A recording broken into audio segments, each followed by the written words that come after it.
Good morning বন্ধুরা। তো সকালবেলায় চলে এসেছি চা আর বিস্কুট নিয়ে। সকালে চা না খেলে তো আর হয় না, আগে চা খেয়ে তারপরে সবজিগুলো কাটবো। তো এখানে আজকে রান্না করব ফুলকপি আলু দিয়ে মাছের ঝোল আর পালং শাক। তো আমি সব সবজি নিয়ে বসে পড়েছি, এক এক করে সব কাটবো। তো এখানে পুচু সোনা একটু দুষ্টুমি করছে সকাল সকাল। তারপরে আমার এদিকে সবজিটা কাটা হয়ে গেছে, পালং শাক সব কিছু কাটা কমপ্লিট। এদিকে এখন আমি কপি দিয়ে আলু দিয়ে মাছের ঝোল করব, তার জন্য সেই সবজিগুলো কেটে ভালো করে ধুয়ে নেব এখন।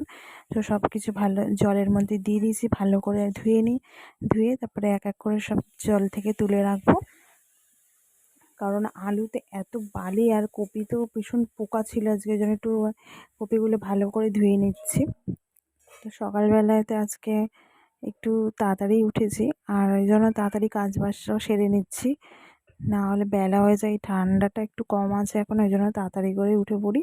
আর আলুগুলো আমার এখানে ভালো করে ধোয়া কমপ্লিট হয়ে গেছে, সব থালার মধ্যে রেখে দিয়েছি।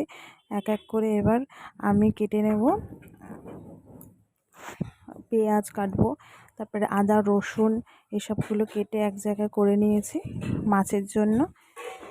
পেঁয়াজ আদা রসুন টমেটো সব কেটে এক জায়গায় করে নিয়েছি। আর পুকুসোনা ওখানে দুষ্টুমি করছে, আর আমি এখন আটাটা মাখবো। আটা নিয়ে চলে এসেছি।